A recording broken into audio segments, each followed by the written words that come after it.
Fate would have it that you now possess a box with a rare collection of souls. Caught between our world and the next, they dwell within the Baetylus stones, molded into the likeness of their inhabitants. Perhaps intended for some greater purpose, these imprisoned beings now serve only as pawns for a game of high rewards.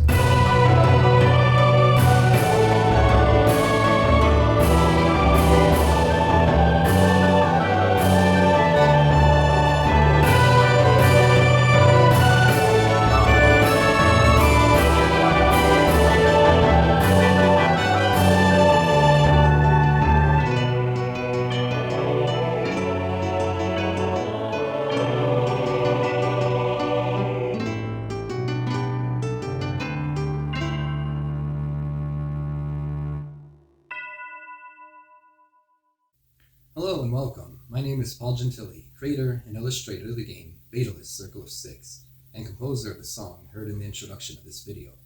Baetylus Circle of Six is essentially a three-dimensional chess match with two opposing sides, each consisting of 5 characters.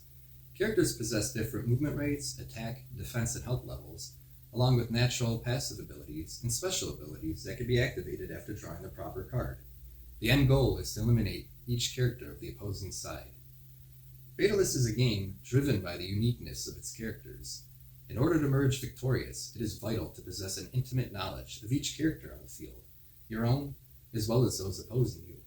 To help with this, character sheets and the rulebook with its accompanying glossary can be accessed by any player at any time during gameplay.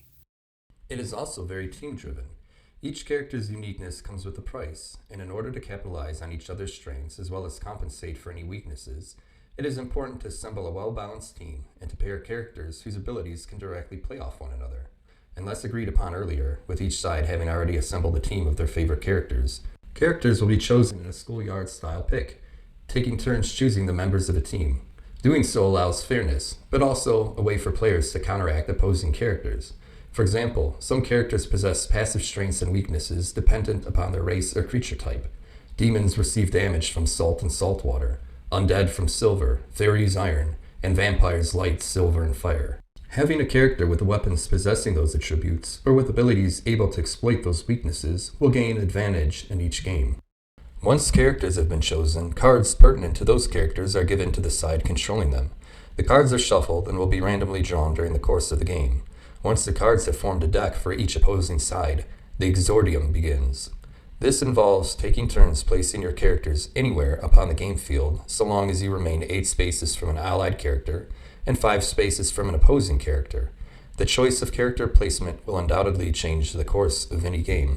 The terrain can both be used for offensive and defensive positioning, and just as in real life, higher ground provides a boost to both offense and defense while attacking. There are also certain physical and even chemical attributes to the gaming field. Upon this particular board, we have 3 different substances. There's the stone of the flooring and walls, the wood of the docks, and the salt water lying between and beneath. The water acts as a hindrance to most players at best, reducing their movement rates, but since it is salt water, for demon characters, it actively damages them. For one character in particular, Shakato, the Stygian mermaid, it acts as a pathway she alone can travel with ease. The stone acts as solid ground, barriers in the form of walls, and for Rin, the dwarven stonecutter, a medium through which his magic works. The wooden docks we treat as stone for most purposes, to help simplify the game for now.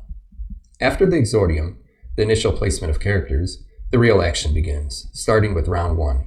Each round is broken into 2 moments, 1 moment for each opposing side that is further broken into 2 turns for each side. A side may consist of 1 player, or a team of 2 to 5 players. The players of a team may talk to one another secretly if desired, and have the freedom to plan out and execute moves however they wish while adhering to the rules set for each moment. During a moment, an opposing side first draws a card and may play a total of 2 characters, 1 for each turn. They may move these 2 characters, 1 character moving once the first turn, then the second character moving once in the second turn, but can attack and use a card only once in that entire moment. Cards are specific to a character. The description designates which character the card belongs to, granting that character a special ability or item. Most abilities and items only exist for that turn, but some stick around for a few turns or rounds, and some are even permanent, existing until the game has ended. The game ends when an opposing side's characters have been eliminated.